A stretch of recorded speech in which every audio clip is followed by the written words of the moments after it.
Welcome to Saint Tropez. Much like many other towns and villages along the French Riviera, this town too began life as a small fishing village, and today it's only home to around 4,100 residents. Thanks to its glitz and glam, Saint Tropez has become something of a celebrity hotspot in the past few decades, and now it's not uncommon to spot famous people hanging out in the many bars, bistros and beaches scattered across town. In this video, we're going to show you the best things to do in Saint Tropez beyond the beaches. It's also a really great time of the year to visit right now in the early autumn, because twice a year there are regattas that are held here, and so in the bay you can see lots of amazing sailboats. The one on at the moment is called the Voile de Saint Tropez.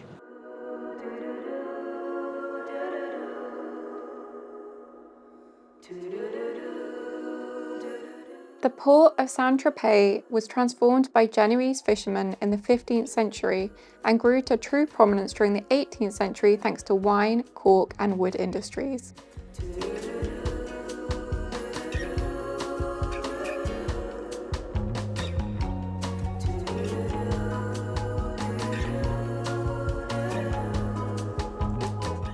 Like the majority of towns along the French Riviera, much of Saint Tropez is cobbled lanes and completely pedestrianised, meaning that the easiest way to get around is on your own 2 feet.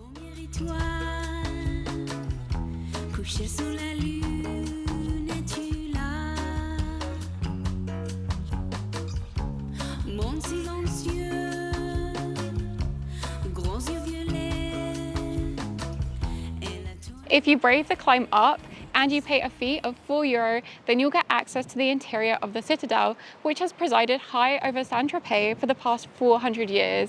The Citadelle was actually commissioned by the King's engineer in 1602 and was originally built to ward off Spanish would-be invaders who would come along the provincial coastline and raid the place.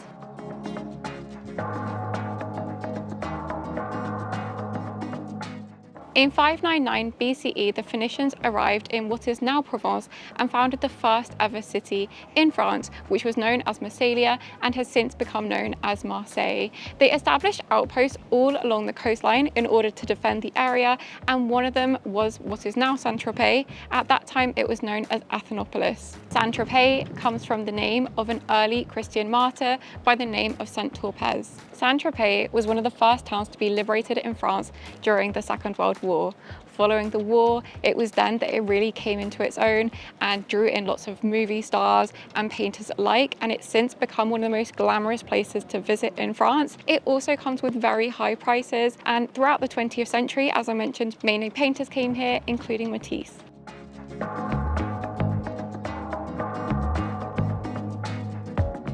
Since 2013, the Citadelle has also been home to a maritime museum, so you get to experience lots of the history of Saint Tropez if you do come here.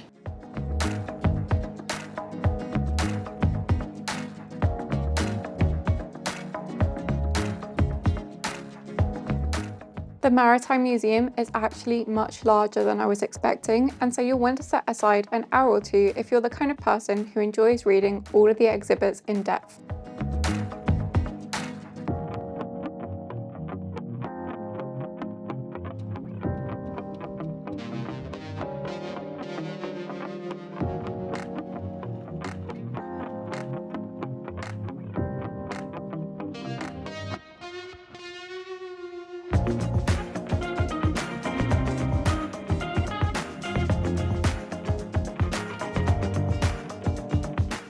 If you have a little more time to spare and wish to enjoy incredible views of the French Riviera coastline, then I highly recommend heading along the Sentier du Littoral.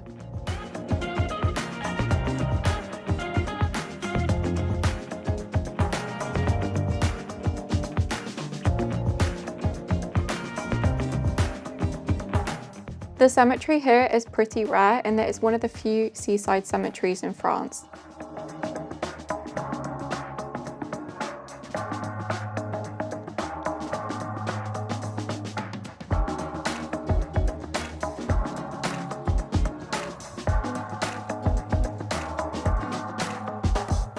Like many historic towns in France, one of the best ways to get to know Saint Tropez is simply to wander along the cobbled lanes and allow it to reveal itself to you. For the most part, it's completely pedestrianised, so do be sure to wear comfortable shoes.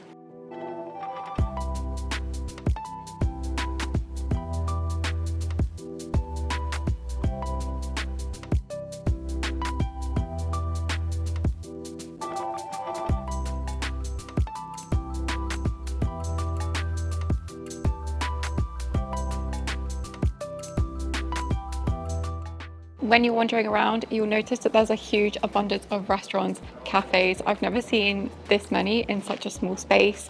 And one of the main things to do here is to go out for dinner, but it's definitely not a cheap activity. All of the food here is way more expensive than other places along the coastline, such as Nice or Menton.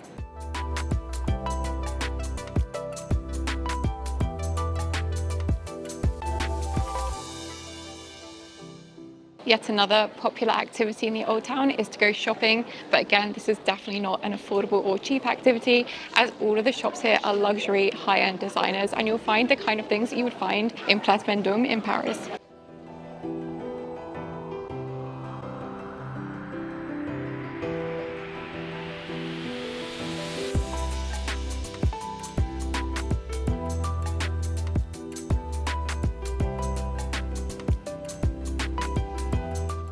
If you want to come to a lively place to hang out, then you'll want to come to Place des Lys, which is where all of the locals hang out. You might even see some people playing pétanque, which is a local ball game, which was invented just down the coastline in Cassis.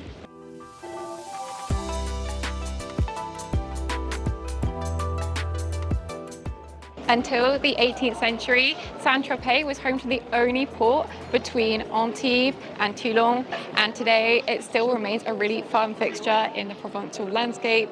You can see lots of tall boats here during the regatta, and the rest of the time it's very pleasant to wander along, as there's lots of little restaurants where you can enjoy a drink, have a meal, or simply people watch.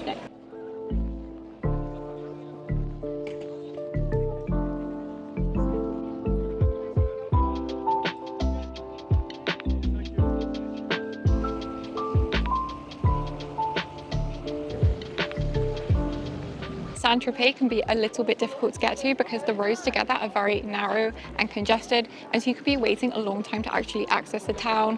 After you get there, it can also be really hard to find a parking spot, and so a really fun way to get there that I definitely recommend is to take the green boat from Saint-Maxime, and so you can drive here in your car, park your car somewhere in town. There are a few free parking spaces even, and then it's €16 round trip to get the boat, and it takes around 15 minutes each way. You get amazing views on the way, and so I'll put some of the images on screen now.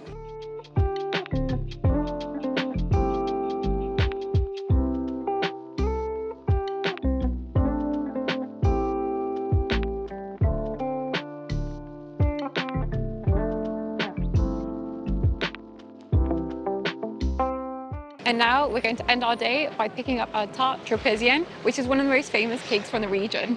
Thank you so much for watching, and don't forget to like and subscribe for more France travel content. See you next time. Bye.